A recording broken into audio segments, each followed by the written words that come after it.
ninka qaraabadiisuna gaar ahaan hooyadii baa la magacaabay guriga marka la keenayo waa in xaaska idan la weydiisto ya oo haday diidana maamada meel kale loo raadiyo ayu sharcin hada wa sharciga kufriga iyo gaalnimada waa sharci kufri waa sharci islaam ma hooyada maamada guriga iskale ninkeeda hooyadii iyo aabihii gurigeeda idan weydiisan maayaan لأن ninkeedaba iyaga iskale nabigeenu sallallahu alayhi wasallam wuxuu yiri anta wa maluka li abika nin buu la hadlayay wuxuu ku yiri adiga iyo xoolahaagaba aabahaba idin leh hooyadu waa ka sii xaq weyn tahay ya hadiiba ninkaagii la yeeshay oo hooyadii leedahay ya ninkaaga cidii lahayd seeba guri loogu diidi isagii baaba la yeeshay ومد لباده هدي أديك الله فأهانت هذا هو يدا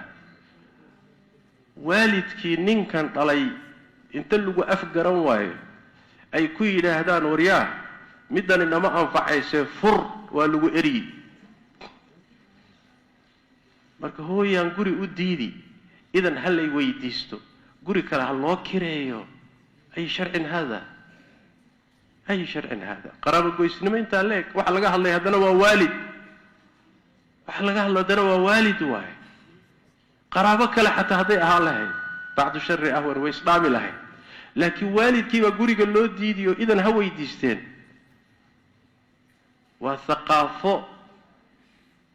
iyo dhaqan inoo yimid oo soo guuray waay waa dhaqan la soo min guuriyay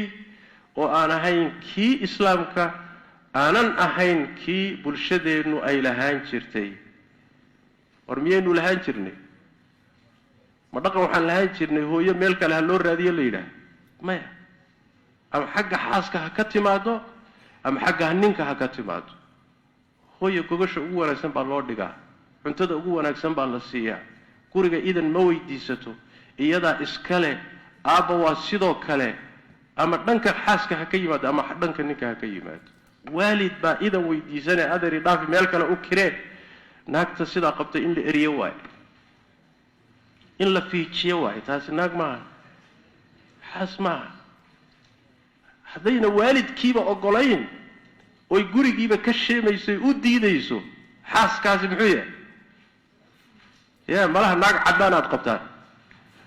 ناق يوروبيان ما سو غورسته gabadha Soomaali ma aanu maleeyay waxaasi dhaqan ma la dhaqankeena islaamkana maaha wala dhaqan diinteena ka soo jeedana maaha